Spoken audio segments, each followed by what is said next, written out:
Date है 2 से 5 नवंबर 1556। Date याद रखिएगा। पानीपत का द्वितीय द्वितीय युद्ध। पानीपत का द्वितीय युद्ध 2 से 5 नवंबर 2 से 5 नवंबर 1556। 2 से 5 नवंबर 1556 पानीपत का द्वितीय युद्ध। पानीपत के द्वितीय युद्ध की भूमिका तैयार कैसे हुई? भूमिका तैयार हुई, उत्तराधिकारी कौन है मुगल सल्तनत का? अकबर। कौन है? अकबर। लेकिन शासन कब्जा कौन करके बैठा है? अफगानों का एक आदिल शाह जो थे उनका कौन? प्रधानमंत्री हेमू। हेमू को कहा जाता है ये अंतिम हिंदू राजा था। हेमू अब अफगानों को, आदिल शाह को छोड़कर स्वयं को दिल्ली का बादशाह नहीं, दिल्ली का राजा घोषित करता है। कहता है अब दिल्ली पर हिंदुओं का कब्जा होगा और दिल्ली का जो राजा होगा वो कौन होगा? हेमू। और हेमू के बारे में अगर आपको बता दें तो हेमू इतना तगड़ा योद्धा था, इतना तगड़ा लड़ाका था, अपने जीवन में इसने 22 लड़ाइयां लड़ी थी।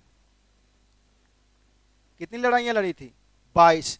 22 में से इसे एक भी लड़ाई में हार का सामना नहीं करना पड़ा। बहुत तगड़ा लड़ाका था। एक प्रकार से समझ लीजिए अफगान इसी के ऊपर नाज करते थे और आदिल शाह इतना ज्यादा इसके ऊपर नाच करता था कि आदिल शाह ने इसको विक्रमादित्य की उपाधि दी थी। तो नोट कर लीजिएगा, हेमू को विक्रमादित्य की उपाधि किसने दी थी? हेमू को विक्रमादित्य की उपाधि किसने दी थी? आदिल शाह ने। आदिल शाह इसको क्या कहता था? विक्रमादित्य कहता था। इतना ज्यादा ये तगड़ा लड़ाका था हेमू। और हेमू ने क्या किया? अपने आप को राजा घोषित कर दिया। पानीपत का मैदान तैयार है लड़ाई के लिए। एक तरफ किसकी सेना? हेमू की सेना। दूसरी तरफ अकबर। दूसरी तरफ कौन? अकबर। और अकबर का संरक्षण कौन कर रहा है? बैरम खां। अकबर का संरक्षण कर रहे हैं बैरम खां। युद्ध की स्थिति तैयार हो गई। अफगानों की तरफ से बात करें अगर तो हेमू नेतृत्व कर रहा है। हेमू के साथ साथ अफगान उस समय जो थे, अफगान ये भी किसका साथ दे रहे हैं? हेमू का साथ दे रहे हैं। इधर कौन है? अकबर है और बैरम खां है। इधर पूरा जितने भी अफगान चारों तरफ छिटके पड़े थे, क्योंकि अफगानों और मुगलों का 36 का आंकड़ा आप शुरू से पढ़ते आ रहे हैं। अफगान मुगल को पसंद नहीं करते थे। अब अफगान और हेमू एक साथ लड़ रहे हैं। इधर हैं अकबर।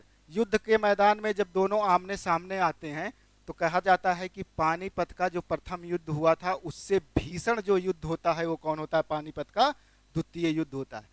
इतना ज्यादा इसमें लाशें गिरती हैं कि जमीन जो है खून से लाल हो जाती है। आसमान पूरा काला दिखाई देने लगता है क्योंकि चील कौवे दिन रात आसमान में उड़ रहे होते हैं।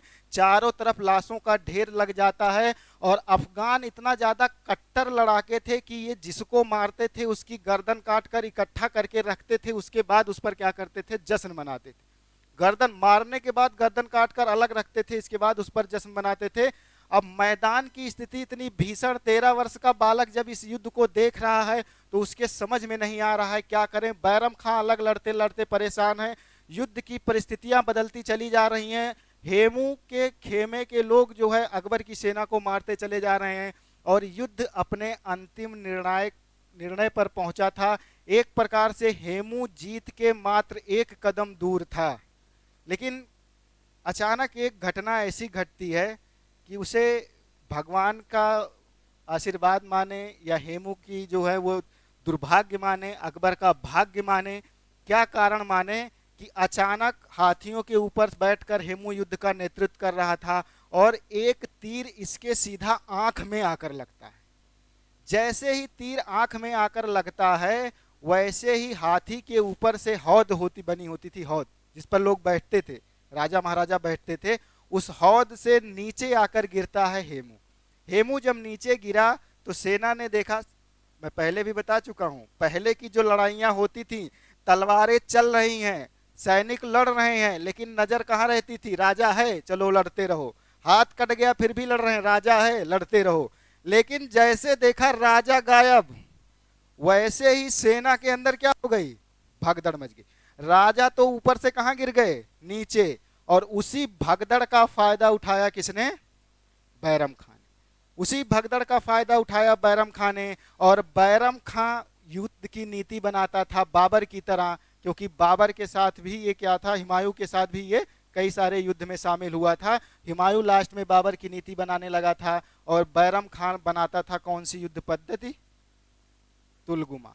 तुलगुमा युद्ध पद्धति को लेकर अगर आप लोगों में जैसे संशय होता है कि सर ये युद्ध पद्धति है क्या, ये कुछ नहीं। जैसे आपने महाभारत देखा, महाभारत में एक वीर योद्धा था अर्जुन का पुत्र, जिसका नाम था अभिमन्यु। अभिमन्यु को कहते हैं कि मारना बहुत कठिन काम था, लेकिन अभिमन्यु को चक्रव्यूह में क्या किया गया, फंसाया गया। अभिमन्यु लड़ने में इतना मशहूर हो गया, इतना ज्यादा वो हो गया कि उसको पता ही नहीं चला कि वो कब दलदल में घुसता चला जा रहा है, वो चक्रव्यूह में फंसता चला गया। अब बात आती है सर चक्रव्यूह क्या था।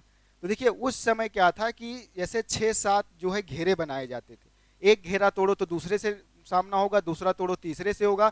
अभिमन्यु सारे घेरों को तोड़ता हुआ कहां पहुंच गया, केंद्र में पहुंच गया। और जब वो केंद्र में पहुंचा तो चारों तरफ से कौरवों की सेना से घिर गया। अब वो दिखाई भी नहीं दे रहा है अर्जुन को, भीम को, कि अभिमन्यु है कहाँ। और अगर दिखाई भी देता तो वहां तक पहुंचना क्या हो जाता, मुश्किल काम हो जाता, क्योंकि इतने सारे सैनिकों को मारकर वहां तक पहुंचना क्या है, कठिन काम है। वैसे ही कुछ होती थी तुलगुमा युद्ध पद्धति। देखिए जो बड़ी सेना के लोग होते थे अक्सर क्या करते थे, अपनी सारी सेना को ऐसे छिटका कर रखते थे।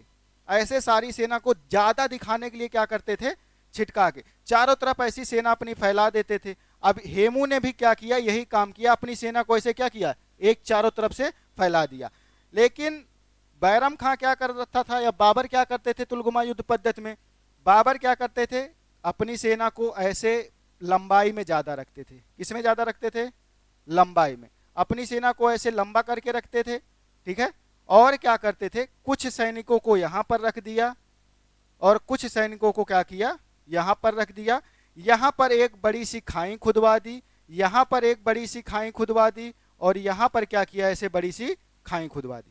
ऐसे करके रखते थे, देखिएगा इस प्रकार से रखते थे। अब देखिए इसमें क्या होता था, ये सेना आक्रमण करेगी, सबसे पहले किसका सामना करेगी, खाई का सामना करेगी। तो कुछ सैनिक तो खाई में गिरेंगे, हाथी घोड़े कुछ खाई में गिरेंगे। जो इसको पार करेंगे वो पार कर कर कहां जाएंगे, इसके पास जाएंगे, है ना। सेना से तब क्या होगा, सामना होगा। जब यहां सेना से सामना होगा तो ये सारे सैनिक टूट पड़ेंगे किसके ऊपर, इसके ऊपर। आगे सेना लड़ रही है, अचानक यहां बैठा हुआ बादशाह सारी स्थिति को क्या करता रहता था, ऊंचाई पर बैठा हुआ देखता रहता था, देखता रहता था। सारी सेना जब ऐसे सिकुड़ जाती थी तब इधर से आदेश होता था, ये सेना इधर से और ये सेना कहां, इधर से। तो एक प्रकार से ये धीरे धीरे चारों तरफ से क्या करते थे, घिर जाते थे। और इनको लगता था कि मुगलों की सेना बहुत ज्यादा है, हमको चारों तरफ से घेर लिया है, और सारे लोग युद्ध का मैदान छोड़कर भागने लगते थे, भगदड़ मच जाती थी।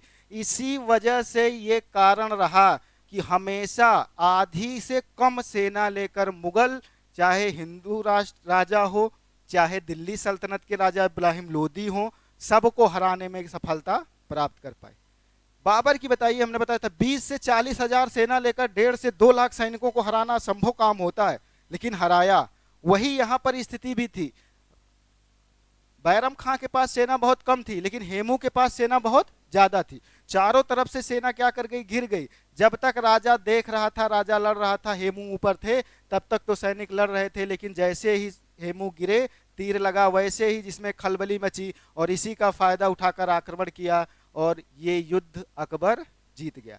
तो पानीपत का द्वितीय युद्ध कौन जीता, अकबर।